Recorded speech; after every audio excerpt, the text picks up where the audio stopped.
দর্শক ক্রাইমও আছে আপনাদের প্রত্যেককে স্বাগত জানাচ্ছি। আমি শফিক শাহিন। আশা করি যে যেখানে আছেন ভালো আছেন, নিরাপদে আছেন। সুস্থ হওয়ার আশায় চিকিৎসকের শরণাপন্ন হন রোগীরা। সুস্থ স্বাভাবিক দেহ নিয়ে প্রাণ নিয়ে যখন হাসপাতালে যান, তখন কেন স্বজনরা নিষ্প্রাণ দেহ ফেরত পান? এরকম প্রশ্ন ভুক্তভোগী রোগীদের স্বজনদের। আর কত প্রাণের বিনিময়ে স্বাস্থ্যে শৃঙ্খলা ফিরবে, সেই প্রশ্ন স্বজনহারাদের।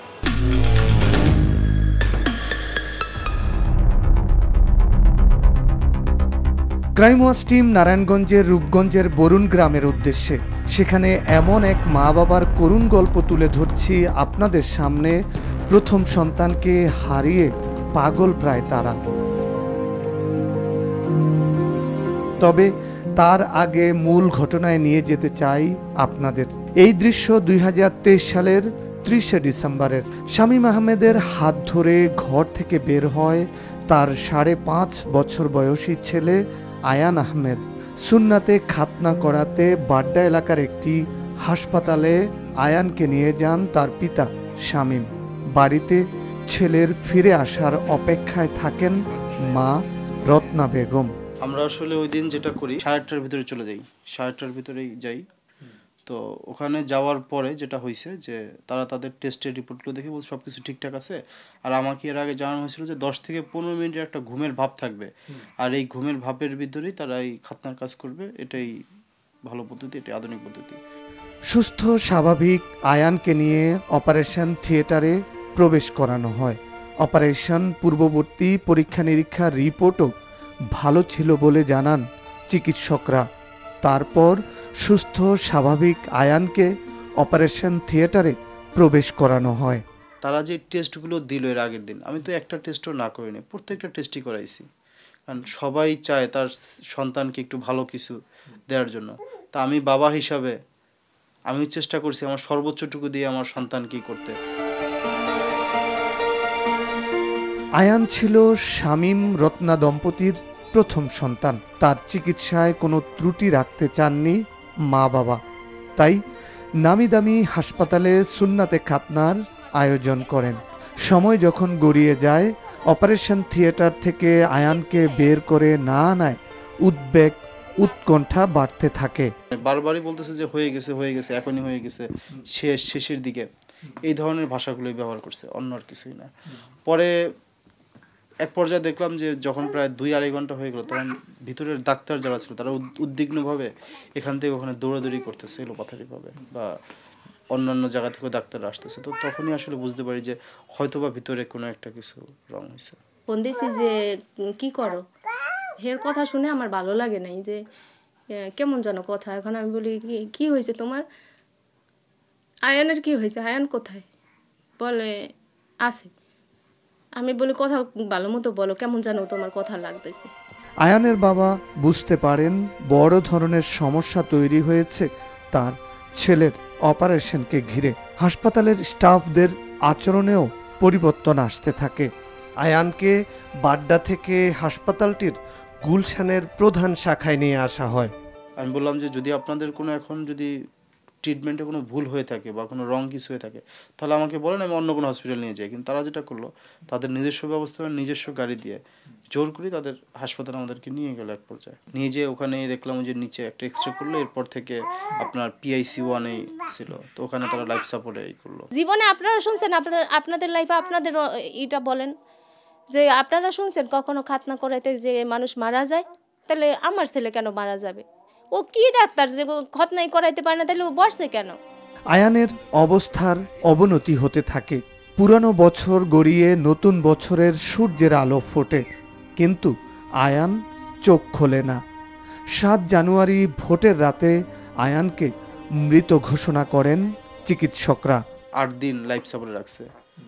গত 7 তারিখ, জানুয়ারি মাসের 7 তারিখ নির্বাচনের রাত 11:20 ডাক্তার মশিউর সাহেব আমাকে ডাকে, যার আন্ডারে আমার ছেলে ভর্তি ছিল।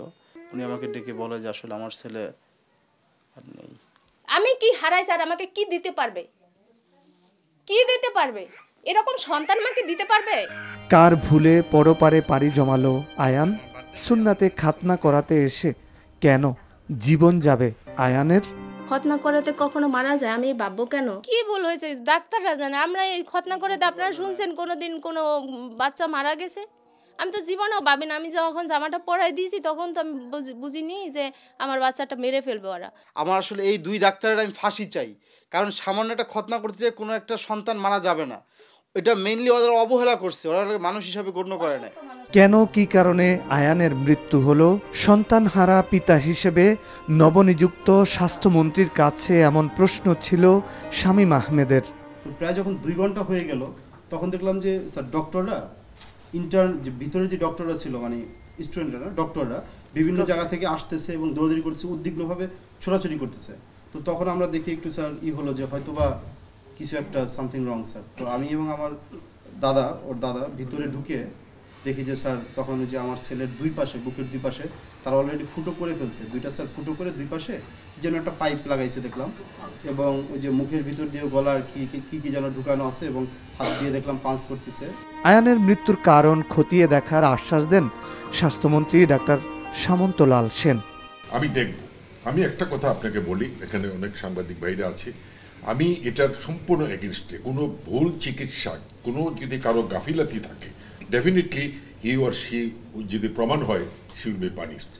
আমি দোয়া করি আপনার বাচ্চার জন্য। এর বেশি আমার তো কিছু বলার নাই, তবে আপনার সান্ত্বনা লাগবে যদি প্রকৃত দোষী ব্যক্তিকে আমরা শাস্তি দিতে পারি। আয়ানের চিকিৎসায় কি ব্যত্যয় ছিল, কার ভুলে জীবন গেল আয়ানের, তা জানতে উচ্চ আদালত পর্যন্ত গড়ায় বিষয়টি। দর্শক, কার ভুলে শিশু আয়ানের জীবন গেল সেটি চিহ্নিত করতে পারবে কিনা আদালত, সে পর্যন্ত অপেক্ষা করতে হবে তার পরিবার সদস্যদের। আমার ছেলেরা আল্লাহ এত নিষ্ঠুর হলো, আল্লাহ এত নিয়ে গেল। আল্লাহ আল্লাহ তুমি না আমার বেশি ভালোবাসো আল্লাহ।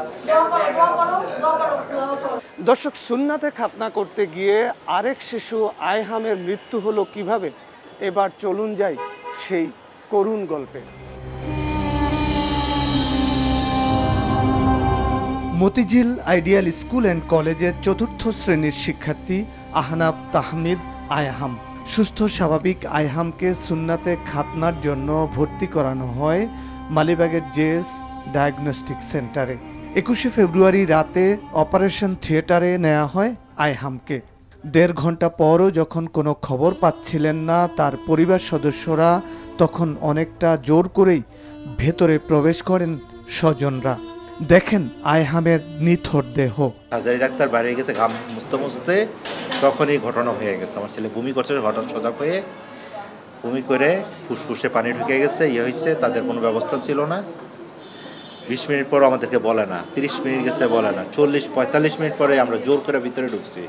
ঢুকার পরে দেখি যে ছেলে শেষ। আয়হামের মৃত্যুর ঘটনায় হাতিরঝিল থানায় মামলা করেছেন তার বাবা। খতনার তত্ত্বাবধানকারী ডাক্তার SM মোক্তাদির সহ 3 জনের নাম উল্লেখ করে অজ্ঞাতনামা 5 জনকে আসামি করা হয়। হাসপাতাল থেকেই পরিচালক সহ এজাহারভুক্ত 2 জনকে গ্রেপ্তার করে পুলিশ। বাচ্চা যখন বমি করলো তারপর হঠাৎ করে কোমার দিকে চলে গেল, ওরকম মনে হলো আর কি। ওনার অ্যানেস্থেটিক যিনি আছেন উনি ভালো বলতে পারেন। আয়হামের মৃত্যুর ঘটনা তদন্তের কথা বলছেন স্বাস্থ্যমন্ত্রী ডাক্তার সামন্তলাল সেন। অবহেলাজনিত কোনো মৃত্যুর ঘটনায় কেউ ছাড় পাবে না বলেও জানান তিনি। আমি এ ধরনের কার্যক্রমের একদম কমপ্লিটলি বিরোধী। একটা নিষ্পাপ বাচ্চা মারা গেছে, এর থেকে কষ্ট আর কিছু হতে পারে না। আয়হামের মৃত্যুর মধ্য দিয়ে হয়তো টনক নড়েছে স্বাস্থ্য অধিদপ্তরের। সংস্থাটি জানায় জেএস ডায়াগনস্টিকের পরীক্ষা নিরীক্ষা করার অনুমোদন ছিল, হাসপাতাল হিসেবে কার্যক্রমের অনুমোদন ছিল না, যার কারণে জেএস ডায়াগনস্টিক সেন্টারের সব কার্যক্রম বন্ধ ঘোষণা করে স্বাস্থ্য অধিদপ্তর। আপনার যথাযথ নিয়ম না মেনে, আপনার ফ্যাসিলিটিটা রেডি না করে মানুষের চিকিৎসা দিচ্ছেন আপনি, এর সঙ্গে মৃত্যু এবং জীবনের সন্ধিক্ষণ থাকে। সেজন্য একটা মানুষকে মারার লাইসেন্স কিন্তু কেউ কাউকে দেয়নি। দর্শক, এই যখন চিকিৎসা ব্যবস্থার অবস্থা, তখন একজন শিশু ডেঙ্গুর আলামত নিয়ে হাসপাতালে ভর্তি হওয়ার পর তার মৃত্যু যে অবহেলায় হয়েছে সেই অভিযোগ তোলাও অমূলক নয়। আরেক শিশু নবজাতককে 1.5 মাস হাসপাতালে রেখে তারপর তার যদি মৃত্যু হয় তাহলে সেই দায় কার? যেই মা তার নবজাতককে কোলে পর্যন্ত নিতে পারলেন না। বিকাশে কম খরচে ক্যাশ আউটের লিমিট বেড়ে 50,000, প্রিয় এজেন্টও 2টা। ডেঙ্গুর আলামত নিয়ে হাসপাতালে ভর্তি হয় শিশু আরিবা। 24 ঘন্টার ব্যবধানে কিভাবে লাশ হলো সে। আরেক নবজাতককে 1.5 মাস হাসপাতালে আটকিয়ে রেখে চিকিৎসার নামে মৃত সন্তানকে কোলে ফেরত দেওয়া হলো মা বাবার। এই দুটি শিশুর এমন মৃত্যুর দায় কার?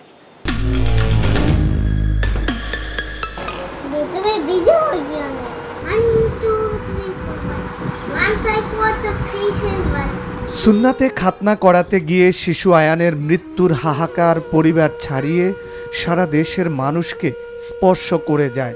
দায়ীদের বিরুদ্ধে ব্যবস্থা নেয়ার আশ্বাস দেন স্বাস্থ্যমন্ত্রী। তবে কি কারণে কার অবহেলায় শিশু আয়ানের মৃত্যু হলো সে রহস্য উদ্ঘাটনের আশায় উচ্চ আদালতে চলে আইনি লড়াই। আয়ানের মা বাবাকে সমবেদনা ও সাহস যোগাতে উচ্চ আদালতে আসেন আরেক শিশু আরিবার বাবা ও নাম রাখতে না পারা এক নবজাতকের মা। দুজনের সাথে হাইকোর্ট এলাকায় দেখা হয় ক্রাইম ওয়াচ টিমের। প্রথমে নবজাতকের মায়ের সাথে কথা বলি আমরা। এই মায়ের নাম শিফাতি রাব্বানী। তিনি জানান 9 বছর আগে 2015 সালের জুলাই মাসে রাজধানীর একটি হাসপাতালে ভর্তি হন তিনি। স্বাভাবিক প্রসব হয় তার। নিজের চেষ্টায় আমি বাচ্চা ডেলিভারি করেছি, নোবডি হেল্প মি। ওখানে তারা আমার সঙ্গে দুর্ব্যবহার করা ছাড়া আর কোনো কিছুই করেনি। এবং বাচ্চাটা জন্মানোর পরপরই আমি তো ছিলাম, আমার বাচ্চাটাকে তো আমি দেখেছি। He is a full grown baby. তারা আমার বাচ্চাকে 1 সেকেন্ডের জন্য আমার কোলেও দিল না, আমার কাছেই আনলো না। তিনি দাবি করেন ইচ্ছের বিরুদ্ধে নবজাতককে আইসিইউতে রেখেছে হাসপাতাল কর্তৃপক্ষ।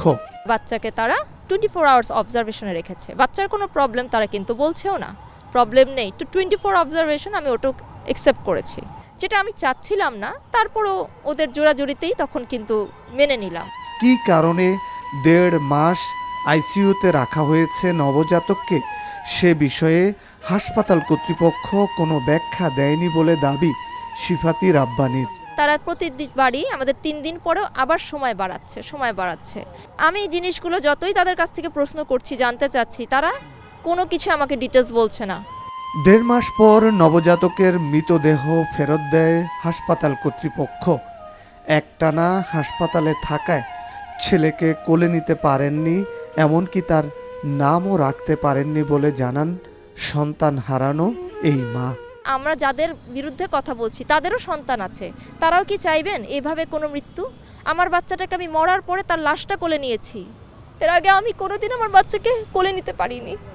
দীর্ঘ 9 বছর পর কেন এমন অভিযোগ করছেন শিফাত, সেই ব্যাখ্যাও দেন তিনি। আমি যখন দেখলাম আয়নের ঘটনাটা, তখন সবচেয়ে বেশি আমি কষ্ট পেয়েছি যে হয়তোবা আমি তখন সোচ্চার হইনি, তাই আজকে আরও বেশি হলো। অন্তত 2টা মৃত্যু যদি ঠেকাতে পারতাম, 2টা বাবাও যদি সন্তান হারা না হতো। তো আমি ওই বিবেকের তাড়না থেকে আমি এসেছি।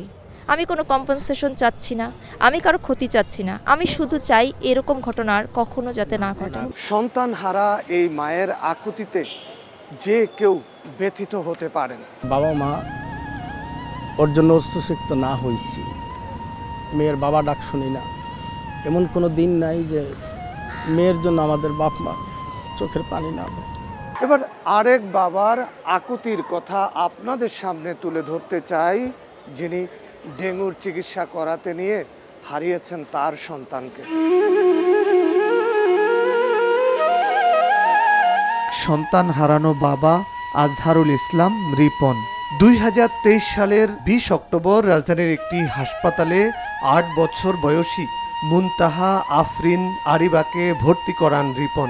শরীরে জ্বর থাকায় ডেঙ্গু পরীক্ষা করানো হয়। বাবার হাত ধরে হাসপাতালে আসছে, মুখে খাবার খাচ্ছে তখন। তো ওনারা আমাকে ফোর্স করে বললো যে আপনারা তো ডক্টর না, ডক্টর আমি ডক্টর, ওকে আইসিইউতে দিতে হবে। তো এক প্রকার আমাকে এটা ব্ল্যাকমেলই করতে পারেন, যেহেতু বাচ্চা, ওর এইসব কথাবার্তা মানে ইন্টারনাল অনেক ক্ষতি হয়েছে, খারাপ হয়েছে, এগুলো শুনে আমাকে এক প্রকার ব্ল্যাকমেল করে মেয়েটাকে আমরা আইসিইউতে নিয়ে যাই রাত্রে 11টার দিকে। 24 ঘন্টার ব্যবধানে মৃত্যু হয় আরিবার।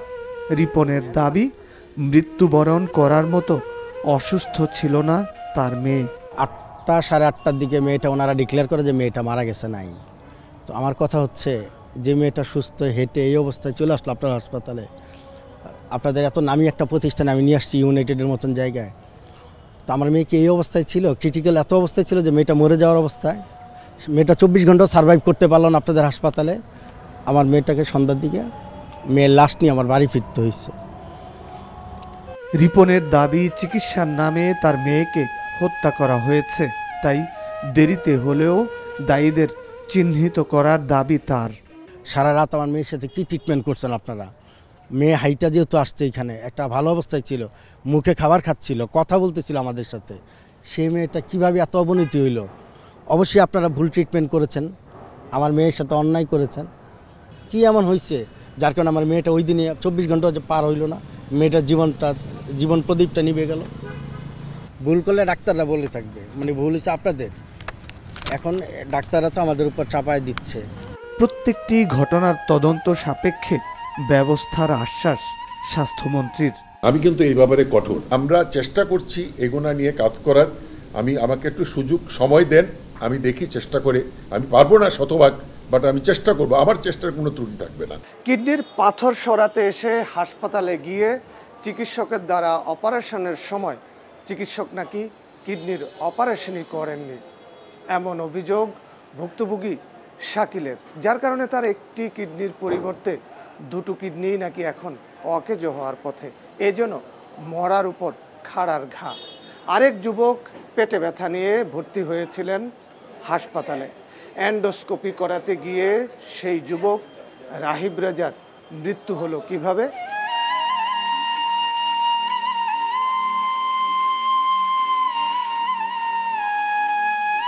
বিকাশে কম খরচে ক্যাশ আউটের লিমিট বেড়ে 50,000, প্রিয় এজেন্টও 2টা। কিডনির অপারেশন করাতে গিয়ে কিডনির অপারেশন না করেই নাকি 7.5 লাখ টাকা হাতিয়ে নিয়েছেন চিকিৎসক, এই অভিযোগ ভুক্তভোগী শাকিলের। এখন একটির পরিবর্তে তার 2টো কিডনি অকেজ হওয়ার পথে। আরেক যুবক রাহিব রেজা পেটে ব্যথা নিয়ে এন্ডোস্কোপি করাতে এসে তার মৃত্যু হলো কিভাবে?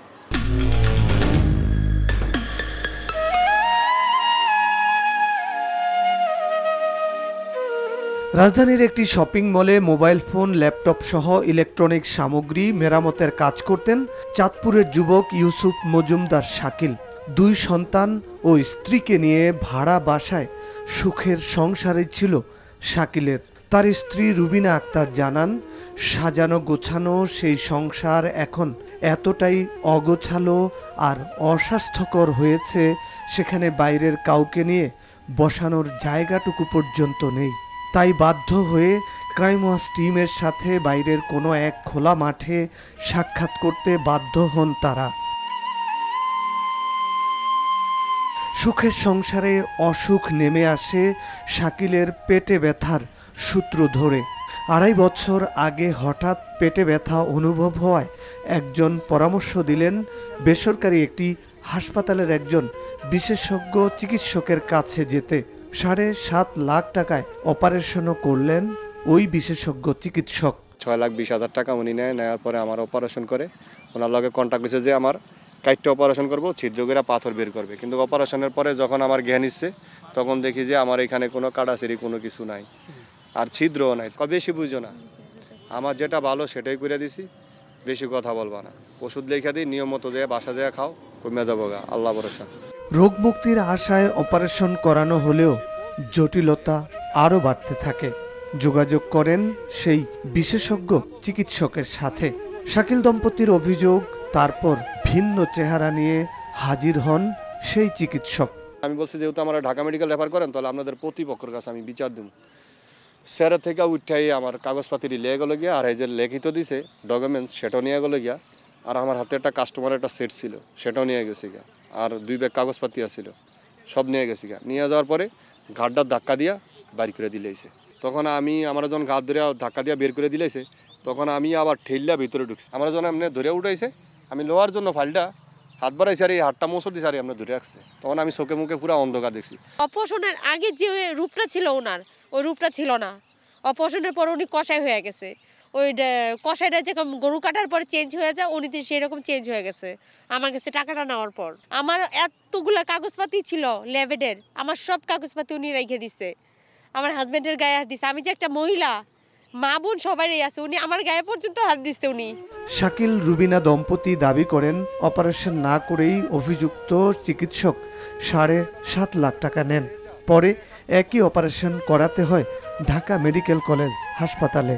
আমার কাটছে কই ঢাকা মেডিকেলে, ছিদ্র করছে কই টিসিয়ান ঢাকা মেডিকেল, তাহলে হ্যাঁ কি করে নিল টাকা? ভুল অপারেশন করছে সে, আমার টিসিয়ানের করিয়ে আমার এই যে ফুসফুস ছিদ্র করে লাইছে, ইয়া করে লাইছে। আমার তো আগে বুকে কোনো সমস্যা ছিল না, তো এই সমস্যাটা তো করছে সে।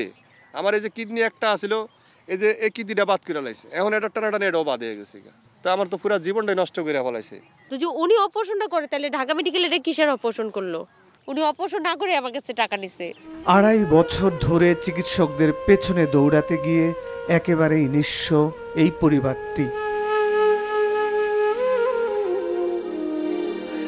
প্রতিকার চাইতে উচ্চ আদালতেও গিয়েছেন। হাইকোর্ট উনি রুল জারি করা হয়েছে, উনি 4 সপ্তাহ সময় নিছে, মানে তদন্ত করবে আর কি। তদন্ত করার পর তারপর মানে যাচাই করবে যে আমি মিথ্যা কথা বলি না উনি মিথ্যা কথা বলে। একজন তো ইয়া আছেই। কিডনি আগে ভালোই ছিল, একটা এই ভুল চিকিৎসার কারণে 2টা কিডনি নষ্ট হয়ে গেছে। উনি একটা ইনকোয়ারি কমিশন করার জন্য বলেছে ডিজি হেলথকে, বলছে 60 দিনের মধ্যে তদন্ত করে প্রতিবেদন দাখিল করার জন্য হাইকোর্টে। আর পাশাপাশি কেন 1 কোটি টাকা প্রতিবেদন তাকে দেওয়া হবে না, এর মর্মে ল্যাবের কর্তৃপক্ষকে নির্দেশনা দিয়েছে। অভিযোগ সম্পর্কে ল্যাবেট হাসপাতাল কর্তৃপক্ষ জানায় তাদের কাছে কোনো অভিযোগ করেননি শাকিল। আমরা এখন পর্যন্ত শাকিলের কাছ থেকে বা ওই পেশেন্টের কাছ থেকে কিছু জানি না, কোনো কিছুই জানি না, কোনো অভিযোগ নাই, কিছু না, কোনো অভিযোগও করে না। কিন্তু এখন কোনো অভিযোগ বা এই বিষয়ে কোনো মন্তব্য করা যাবে না, এখানে হাইকোর্টের বিষয় মানে আদালতের বিষয় যেহেতু রয়েছে। কোনো উপায়ন্তর না পেয়ে আদালতের দ্বারস্থ হয়েছেন ভুক্তভোগী শাকিল। এখন দেখা যাক কি সিদ্ধান্ত দেয় আদালত।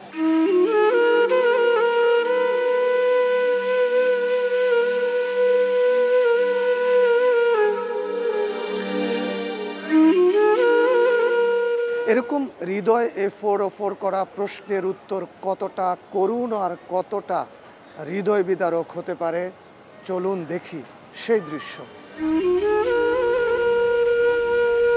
পেটে ব্যথা নিয়ে আরেক যুবক রাহিব রেজা আসেন ল্যাবেড হাসপাতালের চিকিৎসক মামুন আল মাহতাব স্বপ্নিলের কাছে।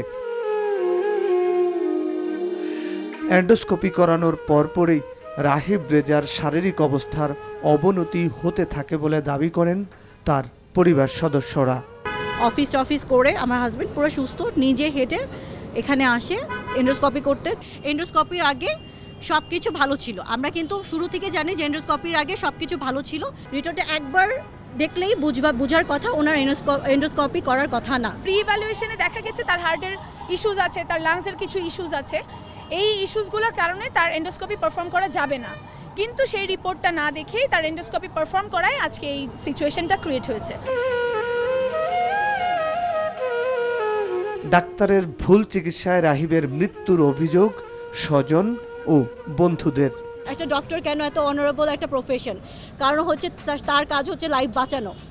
আমার হাজব্যান্ড তার একটা গ্যাস্ট্রিকের প্রবলেম নিয়ে এসে নিজের লাইফটা হারায় ফেলছে এখানে। প্রথম যখন আমি ডক্টর স্বপ্নিলকে জিজ্ঞাসা করি যে আমার ভাইয়ের এরকম কেন হলো, এন্ডোস্কোপি তো অনেকেই করতে আসে, তখন উনি আমাকে ফার্স্ট কথা যেটা বলেন যে উনার স্লিপ অ্যাপনিয়া আছে, আমি এটা জানতাম না, আমি বুঝি নাই। অ্যানেস্থেশিয়া দেওয়ার কারণে এটা হয়েছে, তার স্লিপ অ্যাপনিয়া আছে, এই কারণে এটা হয়েছে। রাহিবের রিপোর্টে কোনো প্রকার অ্যানেস্থেশিয়াকে দিয়েছে, তার নাম নেই, রিপোর্ট সিগনেচার নেই। We don't know what happen in the endoscopy room. এবং প্রথম দিন যিনি ছিলেন উনি আমাকে বলেছেন একটা অ্যাক্সিডেন্ট হয়ে গেছে আর কি, একটা অ্যাক্সিডেন্ট না, এখানে আমার ভাইয়ের জীবন চলে গেছে। তবে এ ব্যাপারে ডাক্তার মামুন আল মাহতাব স্বপ্নিল ক্রাইমস টিমের কাছে দাবি করেন চিকিৎসায় কোনো ভুল ছিল না। এটা বলা হচ্ছে যে রোগীর অবস্ট্রাকটিভ স্লিপ অ্যাপনিয়া ছিল এবং সেটা আমরা ইগনোর করেছি, এরকম কোনো তথ্য আমাদের কাছে ছিল না। রোগীর কোনো পরীক্ষা নিরীক্ষা ছিল না যেখানে লেখা আছে রোগীর অবস্ট্রাকটিভ স্লিপ অ্যাপনিয়া আছে। এখন এক্স্যাক্টলি রোগী কেন মারা গেছেন এটা বলা তো খুব মুশকিল। আমি আমার বিবেকের কাছে আমি একদম দায়িত্ব নিয়ে বলছি, আমি একদম স্বচ্ছ, যে একজন মানুষ হিসেবে, একজন চিকিৎসক হিসেবে আমি ন্যূনতম ভুল করিনি, জ্ঞাতসারে অজ্ঞাতসারে। রাহিব রেজার মৃত্যুর বিষয়টি খতিয়ে দেখতে ল্যাব এইড হাসপাতালে লিখিত অভিযোগ দিয়েছেন তার পরিবার সদস্যরা। ঘটনা তদন্ত করে ব্যবস্থা নেয়ার কথা বলছে প্রতিষ্ঠানটি। আমরা ইন্টারনালি তদন্ত করব, সো বিষয়টা ওনারাই খুঁজে বের করবেন যে কারো কোনো গাফিলতি আছে কি না, বা আগে এই কাজগুলো করার উচিত। যেহেতু আমরা WHO প্রোটোকল মেনটেন করেই পুরো কাজগুলো করি, সো সেই জায়গাটাতে আসলে কোথাও কোনো গাফিলতি হয়েছে কিনা, কোথাও কোনো ফাঁক ফোকর রয়ে গেছে কিনা, এগুলো অবশ্যই সব দেখা হবে। দর্শক, অন্ন, বস্ত্র, শিক্ষা, চিকিৎসা একজন নাগরিকের মৌলিক অধিকার। চিকিৎসা সেবার নামে মানুষকে জিম্মি করে যেন কোনো অপরাধ সংগঠিত না হয়, সেদিকে সতর্ক থাকুন। অপরাধ বন্ধে সতর্ক থাকুন, সতর্ক রাখুন। অপরাধের তথ্য দিন। আপনার পরিচয় গোপন রেখে ক্রাইম ওয়াচ টিম হাজির হবে আপনার দেখানো পথে। মুখোশ খুলব অপরাধীদের। আমাদের সাথে যোগাযোগের ঠিকানা প্রযোজক ক্রাইম ওয়াচ, NTV BSCC ভবন, 102 কাজী নজরুল ইসলাম অ্যাভিনিউ, কারওয়ান বাজার, ঢাকা 1215। আমাদের মেইল করতে পারেন crimewatch@ntvbd.com। এই ঠিকানায় ফেসবুকে আমাদের পাবেন facebook.com/crimewatchntv। এছাড়া এই অনুষ্ঠানটি পুনরায় দেখতে ভিজিট করুন www.ntvbd.com। এই ঠিকানায় NTVর জনপ্রিয় সব অনুষ্ঠান ও খবরের আপডেট জানতে ভিজিট করুন আমাদের ইউটিউব ও ভেরিফাইড ফেসবুক পেজ। এবার বিদায় নেবার পালা। সবাই ভালো থাকুন, নিরাপদে থাকুন। অপরাধ ও তার শেষ পরিণতি জানতে দেখুন ক্রাইম ওয়াচ।